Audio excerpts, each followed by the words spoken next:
तो फर्दर हम लोग कंटिन्यू कर रहे हैं जो अपना हम लोग सीरीज लेके चल रहे थे बाबू। देखो सीरीज 1 में हमने डिस्कस किया था कैलकुलस का सीरीज क्लास 12 का मैथ्स का जो चल रहा था हमारा, उसके अंदर सीरीज 1 में हमने डिस्कस किया था कि फंक्शन क्या होता है, फंक्शंस के डोमेन वगैरह क्या होते हैं, फंक्शंस के बारे में डिस्कस किया था। सीरीज 2 में हम लोग कंटिन्यूटी और डिफरेंशिएबिलिटी ऑफ फंक्शंस के बारे में डिस्कस किए थे। कंटिन्यूटी में क्या इंपॉर्टेंट पॉइंट्स थे उसके बारे में डिस्कस किए थे, है ना। आप पीसवाइज फंक्शन और रेगुलर फंक्शन के बारे में डिस्कस किए थे। कंटिन्यूटी होने के लिए क्या प्रॉपर कंडीशंस होना चाहिए फंक्शन को, तो उसको डिस्कस किया था, है ना। आज हम लोग सीरीज 3 कंटिन्यू कर रहे हैं, जिसके अंदर हम लोग क्या डिस्कस करेंगे, टॉपिक्स देखो, डिफरेंशिएबिलिटी ऑफ फंक्शन। इसमें हम लोग डिफरेंशिएबिलिटी ऑफ फंक्शंस के कंडीशन को डिस्कस करेंगे। रिलेशन बिटवीन कंटिन्यूटी और डिफरेंशिएबिलिटी की बात करेंगे। अगर कोई फंक्शन कंटिन्यूअस है तो क्या वो डिफरेंशिएबल होगा, क्या ये जरूरी है, इस बात को हम लोग डिस्कस करेंगे। डिफरेंशिएबिलिटी और कंटिन्यूटी में क्या रिलेशन है। नेक्स्ट जो टॉपिक है हमारा एनसीईआरटी एक्सरसाइज 5.1, जो हमारा मैथ्स का एनसीईआरटी 5.1 एक्सरसाइज है, उसको डिस्कस करेंगे, उसके इंपॉर्टेंट क्वेश्चंस को डिस्कस करेंगे। और जो लास्ट टॉपिक होगा सीबीएसई का क्यूज जो है उसको डिस्कस करेंगे। हर साल इस टॉपिक से क्वेश्चंस आएगा ही तुम्हें, कंटिन्यूटी और डिफरेंशिएबिलिटी से, इधर बिहार बोर्ड हो या सीबीएसई हो। 5 मार्क्स और 3 मार्क्स का क्वेश्चन तुम्हें देखने को मिलता है जरूर, है ना। तो आप फंडामेंटल्स को डिस्कस करके क्वेश्चंस करेंगे। सबसे पहले हम डिस्कस करने वाले डिफरेंशिएबिलिटी ऑफ फंक्शन। हमने डिस्कस कर लिया था कंटिन्यूटी ऑफ द फंक्शन, जो सीरीज 3 में हम डिस्कस करने जा रहे हैं। वेरी फर्स्ट टॉपिक जो है हमारा डिफरेंशिएबिलिटी ऑफ फंक्शन। देखो कंटिन्यूटी हमने समझ गया था क्या होता है, एलएचएल आरएचएल, और फंक्शन वैल्यू अगर सेम होता है किसी भी पॉइंट पे फंक्शन का, तो उस पॉइंट पे वो कंटिन्यूअस होता है। डिफरेंशिएबिलिटी के लिए क्या कंडीशन है, बिल्कुल उसी तरह से एक कंडीशन होता है। और function F x is differentiable at x equal to A if and only if does A exist at that point. कोई भी फंक्शन किसी पार्टिकुलर पॉइंट पे तब डिफरेंशिएबल होगा अगर उस पॉइंट पे एफ डैश एक्स उसका डेरिवेटिव एग्जिस्ट करे। एफ डैश एक्स का मतलब हुआ उसका डेरिवेटिव एग्जिस्ट करे उस पॉइंट पे, है ना। डेरिवेटिव एग्जिस्ट करने का मतलब क्या हुआ, एफ डैश ए बराबर limit x tends to A F of X minus F of A upon x minus A. इसका वैल्यू फाइनाइट होना चाहिए। जैसे मान लो कोई फंक्शन हमारा दिया रहेगा, उसका एफ ऑफ एक्स ले लेंगे, 2 पे डिफरेंशिएबिलिटी को चेक करना, तो एफ ऑफ 2 निकाल लेंगे, वही होगा f of 2 upon x minus a. निकाल के अगर इसका वैल्यू एक फाइनाइट वैल्यू कुछ मिले तो उसको हम लोग बोल देंगे कि फंक्शन मेरा डिफरेंशिएबल है। अच्छा, इसको फर्दर हमको एलएचडी और आरएचडी में डिवाइड कर देते हैं। जैसे हम लोग एलएचएल और आरएचएल डिस्कस किए थे लिमिट में, वैसे ही यहाँ पे डेरिवेटिव में भी 2 पार्ट में डिवाइड किया जाता है, लेफ्ट हैंड डेरिवेटिव और राइट हैंड डेरिवेटिव। अब लेफ्ट हैंड डेरिवेटिव का फॉर्मूला लिखने के लिए सीखो, limit s tends to 0 f of a minus h minus F of A upon minus h. ये फॉर्मूला लगाते हैं जब एलएचडी निकालते हैं। आरएचडी निकालने के लिए क्या निकालते हैं, limit s tends to 0 f of a plus h minus a of A upon h. ये फॉर्मूला लगा के आरएचडी निकाल लेते हैं। तो ये फंक्शन डिफरेंशिएबल तब होगा उस पॉइंट पे जब एलएचडी और आरएचडी का वैल्यू सेम आए, तब हम लोग बोलेंगे कि एफ डैश ए एग्जिस्ट कर रहा है और उस पॉइंट पे फंक्शन मेरा डिफरेंशिएबल है। तो these are the condition for the differentiability of functions, है ना। एलएचडी आरएचडी सेम होना चाहिए और उस पॉइंट पे जो डेरिवेटिव हो उसका एक फाइनाइट वैल्यू होना चाहिए। अगर एलएचडी आरएचडी के बराबर नहीं होगा तो फंक्शन डिफरेंशिएबल नहीं होगा। ये था तुम्हारा very first topic of series 3। Second topic हम लोग डिस्कस करने वाले थे कि relationship between continuity and differentiability. Continuity of functions and differentiability of function में रिलेशन होता है। क्या रिलेशन होता है उसके बारे में भी हम डिस्कस करने जा रहे हैं, ना। अब बात करते हैं, टॉपिक था हमारा लिस्ट आउट में, वो था हमारा relation between continuity and differentiability. देखो कोई भी फंक्शन कंटिन्यूअस और डिफरेंशिएबिलिटी में एक रिलेशन होता है कि अगर कोई फंक्शन कंटिन्यूअस हो तो वो डिफरेंशिएबल हो भी सकता है और नहीं भी हो सकता है।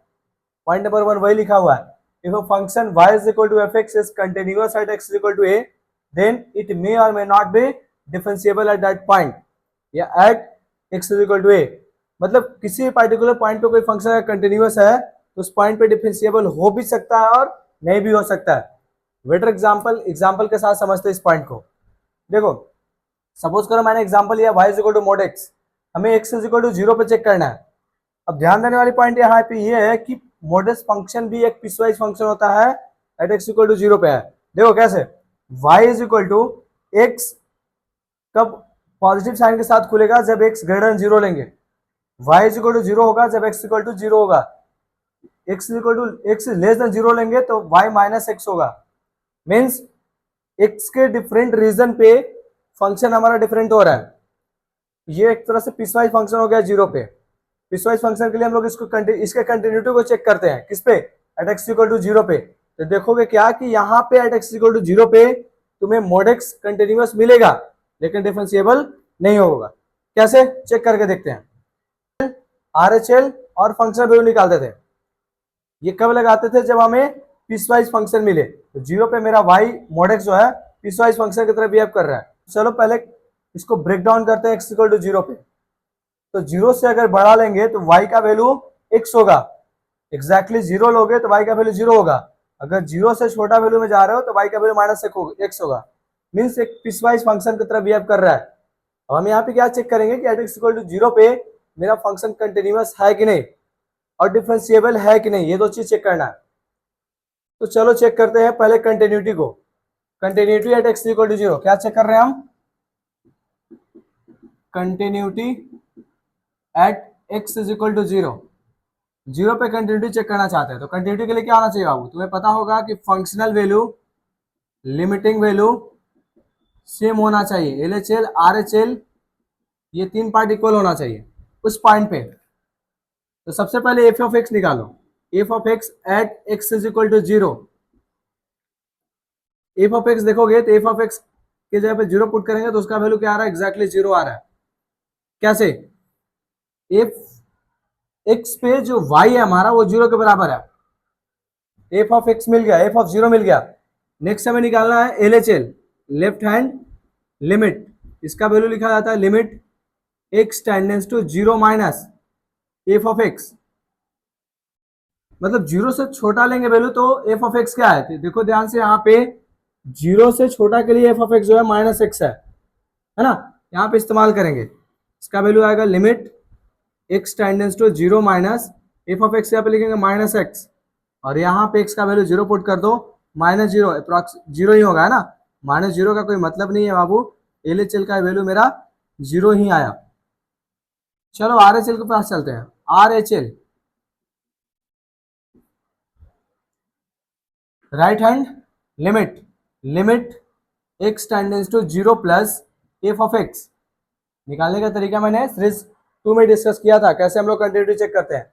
अच्छा, जीरो से ज्यादा के लिए फंक्शन मेरा क्या है, एक्स। यहाँ पे इस्तेमाल करेंगे हम लोग limit x tends to zero plus के लिए जो फंक्शन है वो मेरा एक्स है। यहाँ पे एक्स पे जीरो पुट कर दो बाबू, क्या हो जाएगा, ये भी जीरो हो जाएगा। Means L H L R H L और फंक्शन वैल्यू तीनों ये मेरा जीरो आ रहा है at x equal to zero पे। तो function is continuous at x equal to zero. It means कि y is equal to mod x जो है वो at x equal to zero पे कंटिन्यूअस हमें मिल गया। चलो डिफरेंशिएबिलिटी को चेक करने का प्रयास करते हैं कि डिफरेंशिएबल है कि नहीं at x equal to zero पे।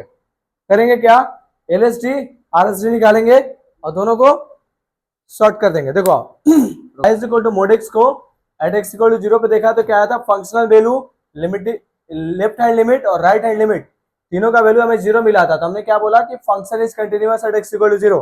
चलो डिफरेंशिएबिलिटी को चेक करते हैं। तो लेफ्ट हैंड डेरिवेटिव और राइट हैंड डेरिवेटिव सेम होना चाहिए। लेफ्ट हैंड डेरिवेटिव क्या करोगे, एक्स से छोटा वाला पार्ट ये हुआ लेफ्ट हैंड डेरिवेटिव, इसको डिफरेंशिएशन कर दो। तो माइनस एक्स का डिफरेंशिएशन क्या होगा बाबू, एल एस डी आ गया minus one, R S D आ गया, x equal to greater than zero के लिए क्या है एक्स है ना, इसका आर एस डी आ गया वन। देखो तो L S D R S D के बराबर है क्या, बिल्कुल भी नहीं है। एक माइनस वन आ रहा है और एक प्लस वन आ रहा है। कैसे हमने समझा माइनस वन और प्लस वन आ रहा है, x is equal to zero के लिए जो फंक्शन है माइनस एक्स है उसको डिफरेंशिएट करोगे तो माइनस वन आएगा। X is greater than zero के लिए जो फंक्शन है एक्स है उसको डिफरेंशिएट करोगे तो प्लस वन आएगा। एल एस डी तुम्हारा आर एस डी के बराबर नहीं होगा। It means at x equal to zero L S D R S D equal नहीं है, function is not differentiable. Function is not differentiable, not differentiable at x is equal to zero. देखो हमने discuss क्या कर रहा था, बात कि रिलेशन डिस्कस कर रहे थे। तो फंक्शन किसी पार्टिकुलर पॉइंट पे कंटिन्यूअस होगा, ये जरूरत नहीं है कि उस पॉइंट पे डिफरेंशिएबल भी होगा। ये दोनों के बीच क्या एक रिलेशन है। अगर कंटिन्यूअस है तो मे और मे नॉट बी डिफरेंशिएबल, हो भी सकता है नहीं भी हो सकता है। पहला रिलेशन था। नेक्स्ट रिलेशन ये था कि अगर कोई फंक्शन डिफरेंशिएबल हुआ तो उस पॉइंट पे वो कंटिन्यूअस 120% होगा। मतलब डिफरेंशिएबिलिटी होना 120% कंफर्म है कि वो कंटिन्यूअस भी होगा उस पॉइंट पे, लेकिन कंटिन्यूअस होना ये कंफर्मेशन नहीं है कि उस पॉइंट पे डिफरेंशिएबल भी होगा। तो नेक्स्ट पॉइंट को हम लोग लिखेंगे कि कोई फंक्शन डिफरेंशिएबल है तो उस पॉइंट पे कंटिन्यूअस भी होगा। ये दोनों पॉइंट याद रखना और ये खत्म हो जाएगा रिलेशन। पॉइंट हम लोग डिस्कस कर रहे थे कि अगर कोई फंक्शन किसी पार्टिकुलर पॉइंट पे डिफरेंशिएबल है तो वो मस्ट भी कंटिन्यूअस होगा उस पॉइंट पे। मींस डिफरेंशिएबिलिटी है तो कंटिन्यूअस होगा ही, और कंटिन्यूअस है तो डिफरेंशिएबिलिटी हो भी सकता है और नहीं भी हो सकता है, जैसे मॉडल्स का डिस्कस किए थे। ये था तुम्हारा topic 2, relation between continuity and differentiability of function. Topic 3 था हमारा एनसीईआरटी 5.1 का क्वेश्चंस, और उसके बाद का टॉपिक था पीवाईक्यूज। सीबीएसई का कुछ पीवाईक्यूज करेंगे, एनसीईआरटी क्वेश्चन डिस्कस करेंगे। चलो अब बात करते हैं क्वेश्चंस कंटिन्यूटी पे। 5.1 जो सारा क्वेश्चंस है वो कंटिन्यूटी पे है तुम्हारा, उसको डिस्कस करते हैं। उसके अंदर जो पॉसिबल क्वेश्चंस है, अच्छे अच्छे क्वेश्चंस को डिस्कस करेंगे और सीरीज को कंप्लीट करेंगे। चलो तो नेक्स्ट जो हमारा टॉपिक था एनसीईआरटी का एक्सरसाइज 5.1 जो है क्लास 12 का मैथ्स का, उसको डिस्कस करेंगे, और सीबीएसई का इंपोर्टेंट पीवाईक्यू क्वेश्चंस हम लोग डिस्कस करेंगे। किस पे है? 5.1 टोटली कंटिन्यूटी का क्वेश्चन है बाबू। कंटिन्यूटी डिस्कस करना है फंक्शन का। जैसे वेरी फर्स्ट जो क्वेश्चन है तुम्हारा ये है, एफ ऑफ एक्स बराबर 5x - 3, discuss the continuity at x = 0, x = 3 and x = 5। अब टेल मी वन थिंग, ये पीसवाइज फंक्शन है या रेगुलर फंक्शन है? ऑब्वियसली रेगुलर फंक्शन है।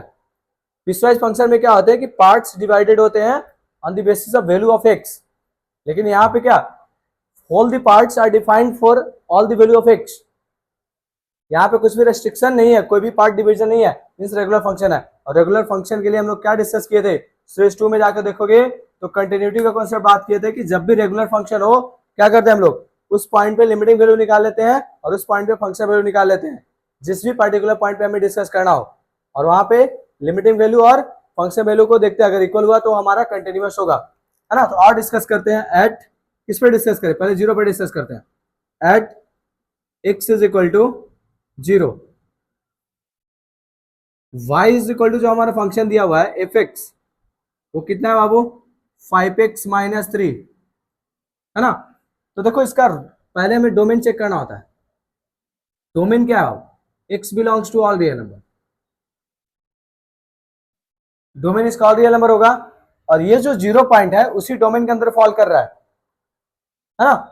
ये चीज हैबिट डाल दो कि किसी भी फंक्शन की कंटिन्यूटी को चेक करना हो तो सबसे पहले उसके डोमेन के बारे में सोच लिया करो, और वो जो पॉइंट है जिसपे तुम डिस्कस कर रहे हो उसके डोमेन के अंदर फॉल है कि नहीं। बिल्कुल 0 जो है उसके डोमेन के अंदर फॉल कर रहा है। अब हम क्या करेंगे कि इसका फंक्शनल वैल्यू निकाल लेंगे एट x = 0 पे, और लिमिटिंग वैल्यू निकाल लेंगे। चलो यहाँ पे देखो क्या लिखेंगे बाबू, एट x = 0, f ऑफ 0 निकाल लो, ये उसका फंक्शनल वैल्यू होगा। x का पे 0 पुट कर देंगे, क्या आएगा वो, -3, तो फंक्शनल वैल्यू आ गया तुम्हारा -3। नेक्स्ट हम क्या बात किए थे कि लिमिटिंग वैल्यू निकाल लो, एट x = 0, लिमिटिंग वैल्यू निकाल लो। लिमिटिंग वैल्यू कैसे निकालते हैं, limit x tends to 0 f of x। यहाँ पे कोई LHL और RHL निकालने का जरूरत नहीं है क्योंकि पीसवाइज फंक्शन नहीं है, रेगुलर फंक्शन है। तो लिमिट x टेंडेंस टू 0, जो फंक्शन हमारा क्या है 5x - 3, x पे 0 पुट कर दो बाबू, क्या आएगा वैल्यू, ध्यान देना, 5 × 0 - 3, this is equal to also -3। देखो तो एट x = 0 पे फंक्शनल वैल्यू -3 आ रहा है, लिमिटिंग वैल्यू कितना आ रहा है, वो भी -3 आ रहा है। तो f ऑफ 0 जो है limit x tends to 0 f of x के बराबर है, उसका वैल्यू कितना आ रहा है, -3 आ रहा है। बस यही तो कंडीशन होता है कि कोई फंक्शन का अगर उस पॉइंट पे फंक्शन वैल्यू और लिमिटिंग वैल्यू सेम हो तो कंटिन्यूअस होगा। क्या लिखेंगे, continuous at x = 0, that's it. Continuity किसी पर्टिकुलर पॉइंट पे डिस्कस करना हो, सबसे पहले उस फंक्शन का डोमेन निकाल लो, ये चेक करो कि वो पॉइंट उसके डोमेन के अंदर फॉल कर रहा है कि नहीं। तो 0 बिल्कुल उसके डोमेन के अंदर फॉल कर रहा था। फिर हमने ये देखा कि रेगुलर फंक्शन है ये। क्वेश्चन 2 प्रकार से होते हैं, रेगुलर और पीसवाइज फंक्शन में। रेगुलर फंक्शन में सिंपली हम लोग फंक्शन वैल्यू निकाल लेते हैं, उसी पॉइंट पे लिमिटिंग वैल्यू निकाल लेते हैं। अगर फंक्शन वैल्यू मेरा लिमिटिंग वैल्यू के बराबर हो तो फंक्शन कंटिन्यूअस होगा, अदरवाइज डिसकंटिन्यूअस होगा। प्रॉब्लम करते हैं, देखो इसी फंक्शन के कंटिन्यूटी को डिस्कस करना था एट एक्स इक्वल टू 3 पे। तो सबसे पहले हमने क्या बोला था कि जिस भी फंक्शन के कंटिन्यूटी को डिस्कस करना उसको डोमेन देख लो। तो डोमेन तो हमारा ऑल रियल नंबर है। अब जो 3 है उसके डोमेन के अंदर फॉल कर रहा है, बिल्कुल 3 रियल नंबर का तो पार्टी है ना, तो उसके अंदर फॉल कर रहा है। अब हमें देखना है कि किस टाइप का फंक्शन है ये। तो रेगुलर फंक्शन है, सिंपल उस पॉइंट पे फंक्शन वैल्यू निकाल लो, उस पॉइंट पे लिमिटिंग वैल्यू निकाल लो और दिखा दो, दोनों अगर इक्वल है तो कंटिन्यूअस होगा। अब बात करेंगे एट एक्स इक्वल टू 3 पे। At x equal to 3 function value निकालो बाबू, एफ ऑफ 3, एक्स पे 3 पुट कर दो, 5 into 3 minus 3, what is the value 15 minus 3 which is 12। मतलब 3 पे जो फंक्शन वैल्यू आ रहा है मेरा 12 आ रहा है। लिमिटिंग वैल्यू निकाल लो at x is equal to 3 पे। लिमिटिंग वैल्यू कैसे लिखेंगे, limit x tends to 3 f of x कैसे निकालेंगे, limit x tends to 3 f of x यहाँ पे लिख दो 5x माइनस 3, पुट कर दो एक्स यहाँ पे 3, लिमिट एक्स टेंडेंस टू 3, ये पार्ट आ रहा है यहाँ पे डायरेक्ट पुट कर दो 3, 5 into 3 minus 3 which is equal to 15 minus 3 which is equal to 12। देखो तो लिमिटिंग वैल्यू भी उस पॉइंट पे क्या आया रे, फंक्शनल वैल्यू के बराबर आया। मीन्स उस पॉइंट पे भी फंक्शन क्या हमारा कंटिन्यूअस है ना। तो ये एट 3 पे भी कंटिन्यूअस होगा, limiting value function value same हो गया। एग्जैक्टली तुम्हें एट एक्स इक्वल टू 5 पे चेक करना है, तुम चेक करके कमेंट सेक्शन में बताना कि तुम्हारा कंटिन्यूअस आ रहा है या डिसकंटिन्यूअस आ रहा है ना। 5 पे हम छोड़ते हैं, क्वेश्चन 1 था। नेक्स्ट क्वेश्चन के साथ कंटिन्यू कर रहे हैं। देखो क्या है, एक फंक्शन दिया हुआ है f x is equal to x square minus 25 upon x plus 5, discuss the continuity of function. अब देखो जो पहले क्वेश्चन जो हम लोग डिस्कस किए थे वहां पे किसी पार्टिकुलर पॉइंट पे पूछ रहा था, यहाँ पे कोई पॉइंट नहीं दिया हुआ है। हमें क्या करना होगा, उसके डोमेन को पहले देखना होगा और डोमेन के अंदर एक पॉइंट ले लो, कोई भी एक रैंडम पॉइंट सी टी कुछ भी एक पॉइंट मान लेना जो उसके डोमेन के अंदर हो, और उस पॉइंट पे फंक्शनल वैल्यू और लिमिटिंग वैल्यू हम लोग निकाल लेंगे। अगर दोनों सेम आ रहा है तो वो कंटिन्यूअस होगा। चलो डिस्कस करते हैं। यहाँ पे सबसे पहले फंक्शन वैल्यू को लिख, फंक्शन क्या है x square minus 25 upon x plus 5। We first go for the domain, domain क्या है अब इसका, तो डोमेन क्या होगा, यहाँ पे x प्लस 5 को जीरो नहीं होना चाहिए, अगर ये जीरो होगा तो फंक्शन डिपेंड नहीं करेगा। x is equal to minus 5, x को माइनस 5 नहीं होना चाहिए, means x belongs to all real number except minus 5। Minus 5 को हम लोग एक्सक्लूड कर देंगे यहाँ पे, दिस इज द डोमेन। अब इसी डोमेन के अंदर से कोई एक पॉइंट कंसिडर कर लो खुद से, तो let a point c which lies in the domain where c not is equal to minus 5, c minus 5 नहीं होना चाहिए, और माइनस 5 के अलावा कुछ भी हो सकता है। फिर उस पॉइंट पे फंक्शन और लिमिटिंग वैल्यू निकाल के डिस्कस कर लो। फिर जो स्टेप हम लोग लेते हैं, let a point c in the domain such that c not never is equal to minus 5, c कभी माइनस 5 नहीं होना चाहिए। अब क्या करो, एट c पे फंक्शन वैल्यू निकाल लो एफ ऑफ c, तो जहां जहां एक्स है वहां वहां सी पुट कर दो बाबू, क्या आएगा तुम्हारा value c square minus 25 upon c plus 5। ये सी पे फंक्शनल वैल्यू आ गया। अब उसी सी पे लिमिटिंग वैल्यू निकालना हमें, रेगुलर फंक्शन है ना, तो सिंपल फंक्शन वैल्यू और लिमिटिंग वैल्यू निकाल लो, कोई एलएचएल आरएचएल का जरूरत नहीं है। तो लिमिटिंग वैल्यू निकाल लो at x is equal to c, limit x tends to c f of x, ये लिख दो यहाँ पे, अब पुट कर दो एफ ऑफ एक्स का value, limit x tends to c f of x का है x square minus 25 upon x plus 5, यहाँ पे सी का वैल्यू पुट कर दो एक्स यहाँ पे, तो ये हो जाएगा c square minus 25 upon c plus 5। देखो तो लिमिटिंग वैल्यू और फंक्शन वैल्यू दोनों सेम है, means function is continuous at x is equal to c. क्या लिखेंगे, फंक्शनल वैल्यू और लिमिटिंग वैल्यू किस पे, at x equal to c पे सेम है, और which is equal to c square minus 25 by c plus 5। ये आ रहा ना हमारा, means function is continuous at, function is continuous at x is equal to c. देखो टाइप 2 क्वेश्चन था ये। अब यहाँ पे जब हमें किसी पर्टिकुलर पॉइंट पे डिस्कस करने के लिए ना बोले तो अपने से एक पॉइंट ले लो, खुद से एक पॉइंट कंसीडर कर लो, उसके डोमेन के अंदर में फॉल होना चाहिए पॉइंट, और उस पॉइंट पे function value limiting value check कर लो, इक्वल हुआ तो कंटिन्यूअस होगा, दैट्स इट। साथ कंटिन्यू कर रहे हैं, देखो क्या है, discuss the continuity of the function. अब यहाँ पे देखने से क्या मिल रहा है तुम्हें, पीसवाइज फंक्शन देखने को मिल रहा है ना। वैल्यू ऑफ एक्स के लिए अलग अलग पार्ट डिफाइंड है यहाँ पे, तो इसको हम लोग पीसवाइज फंक्शन बोलते हैं। पीसवाइज फंक्शन को जब भी डिस्कस करना होता है बाबू ना, उसके पार्टीशनिंग पॉइंट पे, उसके बाउंड्री पॉइंट पे हम लोग कंटिन्यूटी को डिस्कस करते हैं, उसके बाउंड्री पॉइंट की कंटिन्यूटी को चेक करते हैं। अगर वहां पे कंटिन्यूअस होगा तो पूरे इंटायर डोमेन में कंटिन्यूअस होगा फंक्शन। स्टेप क्या होता था पीसवाइज फंक्शन का, सबसे पहले उस बाउंड्री पॉइंट पे फंक्शन वैल्यू निकाल लो, उस बाउंड्री पॉइंट पे लिमिटिंग वैल्यू निकाल लो, एलएचएल और आरएचएल भी निकालना होगा यहाँ पे, ठीक है। और इसके बाद चेक कर लो function value limiting LHL RHL अगर इक्वल आ रहा है, क्या बोलोगे, फंक्शन कंटिन्यूअस है, अगर नहीं आ रहा तो नॉट कंटिन्यूअस। देखो तो कितने बाउंड्री पॉइंट है, एक -3 बाउंड्री पॉइंट है और एक 3 बाउंड्री पॉइंट है। वी हैव 2 बाउंड्री पॉइंट जहां पे हमें कंटिन्यूटी को चेक करना होगा। तो सबसे पहले आप -3 पे चेक करते हैं, है ना। तो देखो at -3 x is equal to, या एक एट -3 सिंपली लिख दो, -3 पे हम चेक कर रहे हैं।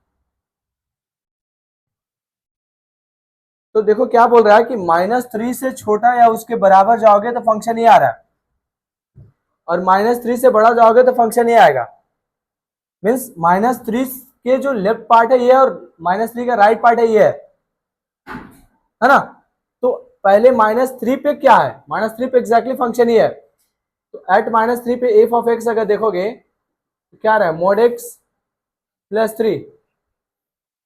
एक्स निगेटिव होगा तो ये निगेटिव साइन के साथ खुलेगा, मतलब माइनस फंक्शनल वैल्यू जो यहाँ पे आ रहा है वो -x प्लस 3 होगा। क्यों, क्योंकि x अगर 0 से छोटा होगा बाबू तो उस पर मोड एक्स माइनस साइन के साथ खुलेगा, तो -3 0 से छोटा ही है, तो वहां पे जो मोड एक्स खुलेगा -x के साथ खुलेगा।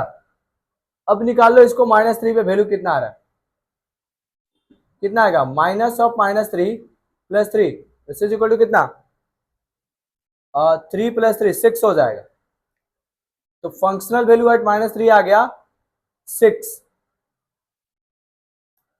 अब लिमिटिंग वैल्यू निकालना होगा हमें, है ना, लिमिटिंग वैल्यू निकालना होगा। लिमिट x टेंडेंस टू -3 पे एफ ऑफ एक्स हम लोग देखेंगे, इसका दो पार्ट एलएचएल और आरएचएल। चलो एलएचएल को डिस्कस करेंगे, तो क्या बोलेंगे, लिमिट x टेंडेंस टू -3 -3 से पीछे के लिए क्या है, एग्जैक्टली वाला फंक्शन है एफ ऑफ एक्स, है ना। इसको लिखेंगे limit x tends to -3 plus F of x. यहां पे ध्यान दोगे तो -3 से पीछे के लिए जो वैल्यू है वही है बाबू। इसको अगर खोलोगे तो क्या आएगा, limit x tends to -3 of minus, इसका वैल्यू हो जाएगा -x प्लस 3। यहाँ पे पुट करोगे x का -3 of minus plus 3 which is equal to 6 आएगा। आरएचएल निकालने का प्रयास करोगे बाबू तो 3 से ज्यादा के लिए जो फंक्शन है -2 है ना। तो यहाँ पे हम लिख सकते हैं limit x tends to -3 plus, इसके यहाँ पे -2x है फंक्शन जो है, पुट करोगे -3 तो -2 of -3 which is equal to क्या है, 6।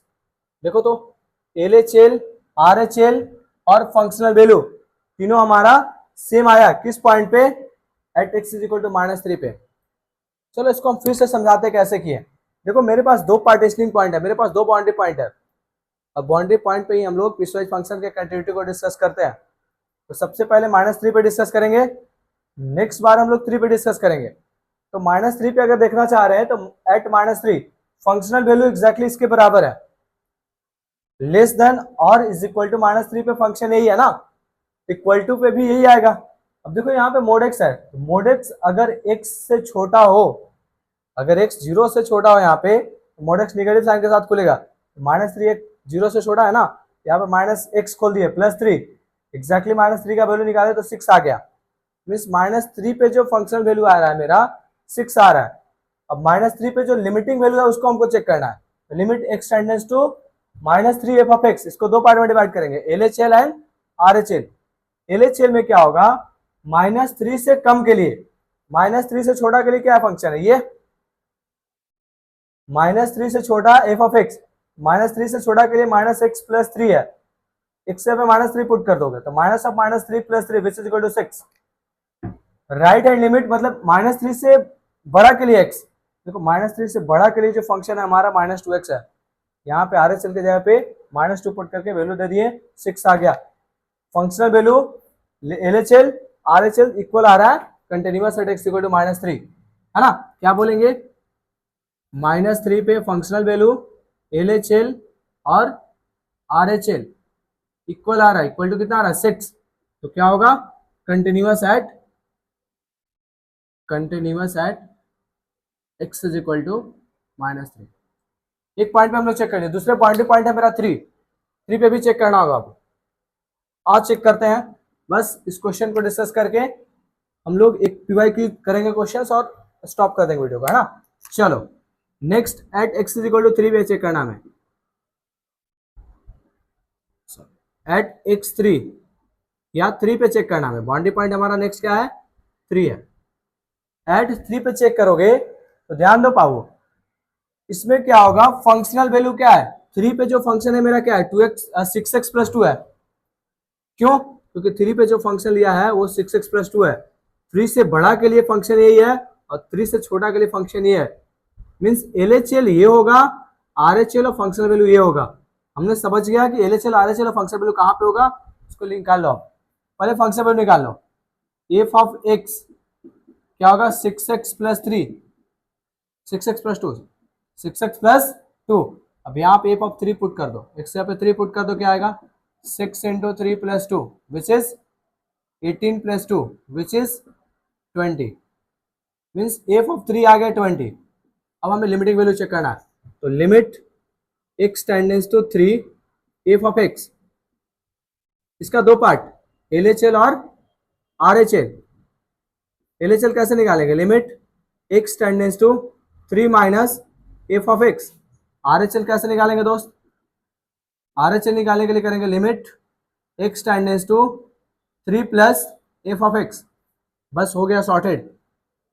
3 से कम के लिए जो फंक्शन हो क्या था, 3 से कम के लिए जो फंक्शन है -2x है, यहाँ पे पुट कर दो limit x tends to 3 minus -2x, अब x पे 3 पुट कर दो बाबू, तो -2 × 3 which is equal to -6। LHL आ गया। RHL कैसे करोगे, एग्जैक्टली यही करना है, limit x tends to 3 plus F of x क्या है, 3 से ज्यादा के लिए जो फंक्शन है मेरा 6x+2 है, यहाँ पे देखोगे तो क्या आएगा 6 × 3 + 2 विच इज इक्वल टू 20। अब देखो तो LHL RHL का बराबर नहीं है, LHL जो है RHL के वैल्यू के बराबर नहीं है, यहाँ पे हमें दिखने को मिल रहा है ना। तो अगर LHL RHL के बराबर नहीं होगा तो फंक्शन डिसकंटिन्यूअस होता है at x is equal to 3 पे। फंक्शनल वैल्यू भी RHL के बराबर आ रहा है, लेकिन लिमिटिंग वैल्यू LHL जो है RHL के बराबर आपस में नहीं है। तो कोई भी वो तीनों कंडीशन में अगर एक कोई फेल करे तो फंक्शन डिसकंटिन्यूअस होगा। क्या बोलेंगे यहाँ पे हम, at x is equal to 3 function is discontinuous.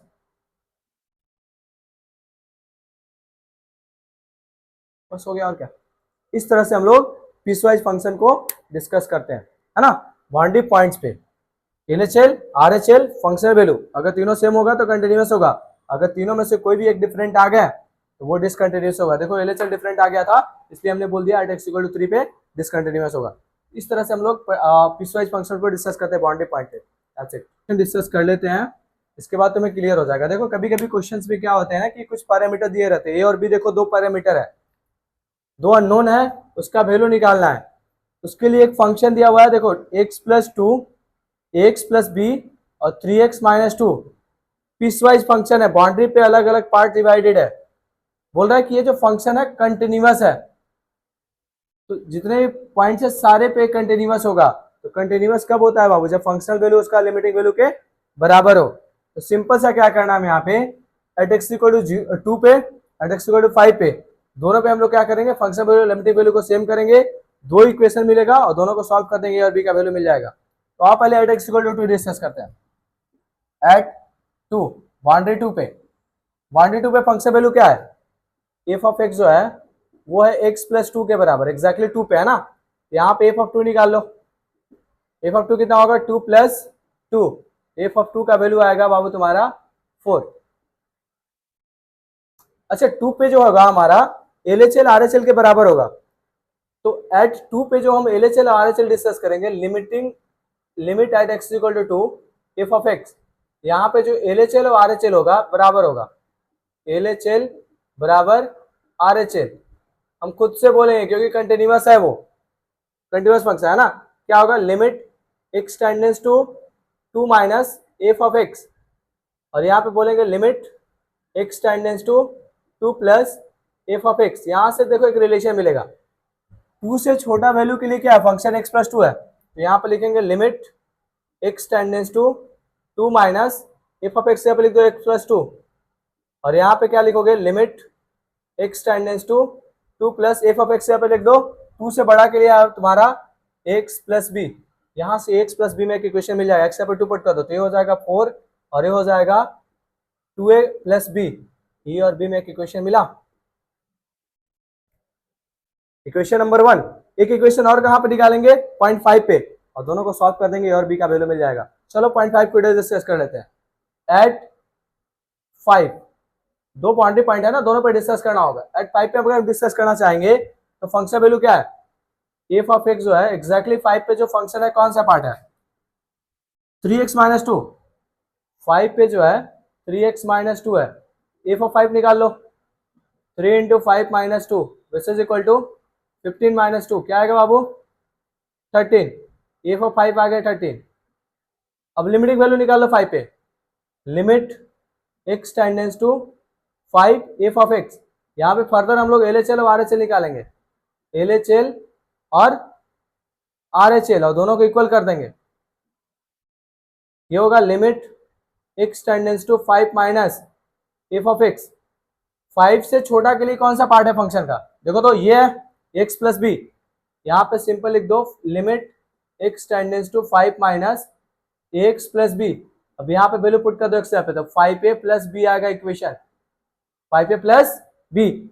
Are H L अगर निकालने का प्रयास करोगे तो limit x tends to 5 plus F of x, 5 से बड़ा के लिए फंक्शन क्या है मेरा, 5 से बड़ा के लिए 3x माइनस टू है, पुट कर दो limit x tends to 5 plus 3x minus two. Quick कर रहे हैं क्योंकि ऑलरेडी तुम्हें फंडामेंटल पता है, यहाँ पे 5 पुट कर दो तो 15 minus two which is equal to 12, इसको इसके बराबर कर देंगे 13 होगा, अब इसको इसके बराबर कर देंगे तो यहां से एक इक्वेशन बनेगा 5a प्लस बी बराबर 13, इक्वेशन नंबर 2, और इक्वेशन नंबर 1 था ए बी में यहाँ पे। अब दोनों को सॉल्व कर लो, दूसरा इक्वेशन क्या था मेरा, 2a प्लस बी बराबर कितना था बाबू, वो 4, दोनों को सॉल्व करो, क्या करोगे, सब्ट्रैक्ट कर दो, ये खत्म हो जाएगा, कितना आएगा ये 3a, ये कितना आएगा 9, ठीक है, तो a बराबर आ जाएगा 3, a का वैल्यू किसी इक्वेशन में पुट कर दो, b का वैल्यू आ जाएगा 2a प्लस b बराबर था तुम्हारा 4, तो 2 इंटू 3 प्लस b बराबर 4, क्या आएगा बाबू 6 प्लस b बराबर 4, तो b बराबर आ जाएगा -2। This is how we find the value of parameters using the continuity concept. देखो दो बाउंड्री पॉइंट थे 2 और 5, दोनों पे ये फंक्शन पूरा कंटिन्यूअस है, क्वेश्चन में ऑलरेडी बोल दिया है, means at x equal to 2 पे एट एक्स इक्वल टू 5 पे function value limiting value same होगा, इसका इस्तेमाल किए, एट एक्स इक्वल टू 5 पे यहाँ पे निकाला, इक्वेशन 1 यहाँ पे बन गया, और इक्वेशन 2 दोनों इक्वेशन को सॉर्ट कर दिए ए बी में, और यहाँ से ए और बी का वैल्यू निकाल लिया। इस तरह से पैरामीटर्स का क्वेश्चन आया करता है, सीबीएसई में फिक्स का क्वेश्चन एक ऐसा रहेगा, और बिहार बोर्ड में भी क्वेश्चन आया करते हैं। तुम्हारे एक्सरसाइज का भी क्वेश्चन है,